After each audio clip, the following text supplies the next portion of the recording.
Halo, Assalamualaikum warahmatullahi wabarakatuh. Pada pertemuan kali ini kita akan mempelajari tentang apa itu ilmu ekonomi. Pengertian ilmu ekonomi.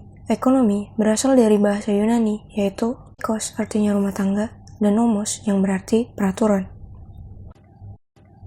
Jadi, ekonomi adalah ilmu yang mempelajari cara manusia memenuhi kebutuhan dengan sumber daya yang tersedia.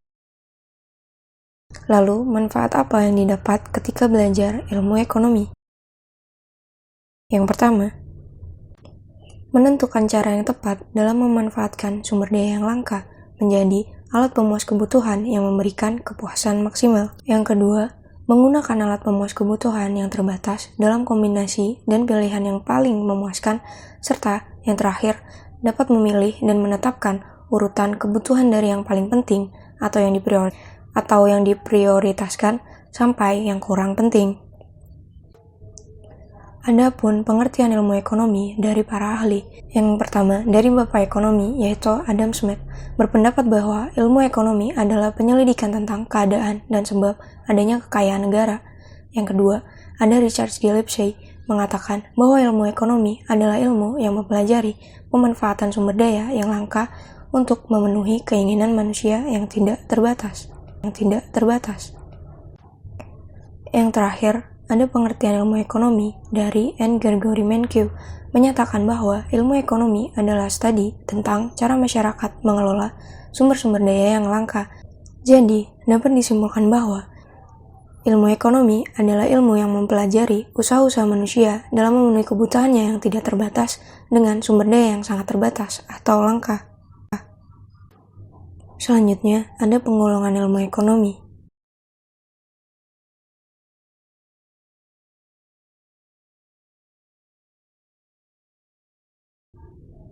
Ilmu ekonomi positif adalah ilmu yang mempelajari kegiatan manusia dalam memenuhi kebutuhan tanpa memasukkan aspek non-ekonomi seperti agama, pandangan hidup, etika, hukum, filsafat, dan politik. Ilmu ekonomi positif berpandangan murni menitik beratkan pada untung dan rugi dari setiap kegiatannya dan hanya menjelaskan peristiwa-peristiwa ekonomi yang terjadi dalam masyarakat secara apa adanya tanpa dikaitkan dengan aspek non-ekonomi. Ilmu ekonomi positif disebut juga ilmu ekonomi. Analisis dalam ilmu ekonomi positif adalah jika permintaan meningkat menyebabkan harga naik. Analisis ekonomi positif berhubungan dengan pernyataan-pernyataan ekonomi mengenai apa yang terjadi dalam dunia nyata. Yang selanjutnya, ada ilmu ekonomi normatif, merupakan ilmu yang mempelajari kegiatan manusia dalam memenuhi kebutuhan dengan cara mengembangkan teori-teori yang memuat unsur-unsur non-ekonomi. Cakupan ilmu ekonomi normatif lebih luas dari ekonomi positif. Analisis dalam ekonomi normatif biasanya berupa pernyataan-pernyataan ekonomi yang menunjukkan apa yang seharusnya terjadi. Contoh, harga berbentuk karena adanya permintaan dan penawaran. Kemudian, menurut Alfred W. Stoiner dan Douglas C. Hauck, membagi ilmu ekonomi menjadi 3 kelompok, yaitu ilmu ekonomi deskriptif, merupakan analisis ekonomi yang menggambarkan kondisi sebenarnya berdasarkan kondisi fakta dalam perekonomian, gambaran kondisi krisis moneter di Indonesia yang terjadi pada tahun 1998. Yang kedua, ilmu ekonomi teori adalah analisis ekonomi yang berusaha menjelaskan, mencari pengertian, hubungan sebab dan akibat, dan cara kerja sistem ekonomi. Nah, dalam ilmu ekonomi teori dibagi-bagi menjadi 2 macam, yaitu ilmu ekonomi mikro dan ilmu ekonomi makro. Pengertian ekonomi mikro mempelajari perilaku individu dan rumah tangga, produksi, atau perusahaan dalam membuat keputusan untuk mengalokasikan sumber daya yang terbatas.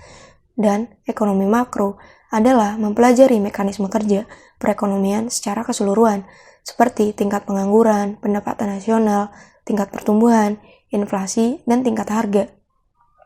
Yang terakhir, ada ilmu ekonomi terapan, yaitu analisis ekonomi teori untuk merumuskan kebijakan-kebijakan dan pedoman yang tepat untuk menangani masalah ekonomi tertentu.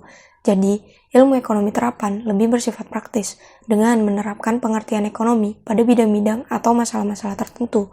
Misalnya, ekonomi pembangunan, ekonomi industri, ekonomi politik, ekonomi internasional, ekonomi moneter, ekonomi perbankan, ekonomi perusahaan, ekonomi syariah, dan sebagainya. Untuk pertemuan pertama kali ini kita akhiri di sini dulu. Wassalamualaikum warahmatullahi wabarakatuh.